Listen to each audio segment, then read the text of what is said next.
কল্পনা করুন তো, কোনো জনমানবহীন নির্জন এলাকায় এক রাতের মধ্যে হঠাৎ করে একটি মসজিদ দাঁড়িয়ে গেল।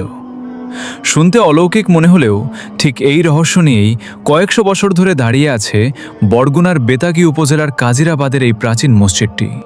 কিন্তু প্রশ্ন হলো, সত্যিই কি এক রাতে এটি তৈরি হওয়া সম্ভব, নাকি এর পেছনে লুকিয়ে আছে অন্য কোনো রোমহর্ষক সত্য? আজকের ব্লগে আমরা উন্মোচন করতে যাচ্ছি এই রহস্যময় স্থাপনার ভেতরের গল্প। ভিডিওটি শেষ পর্যন্ত দেখলে আপনিও অবাক হতে বাধ্য হবেন। আর এই রহস্যের অংশ হতে এখনই ভিডিওটিতে লাইক দিন এবং আমাদের চ্যানেলটি সাবস্ক্রাইব করে বেল আইকনটি বাজিয়ে রাখুন, কারণ আমাদের চারপাশে লুকিয়ে থাকা এমন সব অজানা গল্প আমরা আপনাদের সামনে নিয়ে আসি।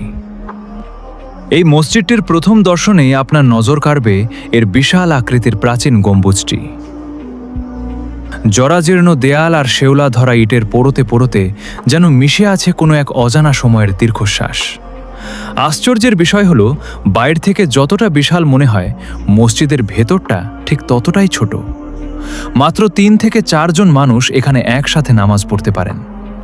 এর ভেতরের সংকীর্ণ দেয়ালগুলোর মাঝে দাঁড়ালে এক অদ্ভুত শিহরণ অনুভব করা যায়, যাকে অনেকে ভুতুড়ে বা অলৌকিক বলে আখ্যা দেন। মনে হয় যেন দেয়ালগুলো ফিসফিস করে কোনো এক প্রাচীন গোপন কথাটা বলতে চাইছে, যা আমাদের বোঝার অতীত। মসজিদটি ভেতরে খুব ছোট হওয়ার কারণে স্থানীয় মানুষজন সামনের দিকে একটি বারান্দা তৈরি করে দিয়েছেন, যাতে করে মুসল্লিরা একটু শান্তিতে ইবাদত করতে পারেন। ঠিক এই মসজিদের পাশেই আছে বিশাল এক দিঘি বা পুকুর। স্থানীয়দের দাবি, এই পুকুরের জন্মও হয়েছে মসজিদের সাথে সাথেই।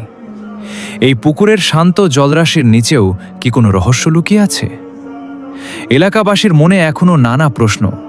কেউ বিশ্বাস করেন তরী বা অলৌকিক জানে করে এই মসজিদ এখানে এসেছে, আবার প্রবীণদের মুখে মুখে ফেরে সেই এই এক রাতে হঠাৎ মসজিদ উদয় হওয়ার কাহিনী। আজকের আধুনিক যুগে আমরা হয়তো অনেক যুক্তি দিয়ে সব বিচার করতে চাই, কিন্তু কাজিরাবাদের এই গম্বুজ মসজিদের কাছে এলে আপনার সব যুক্তি থমকে দাঁড়াবে।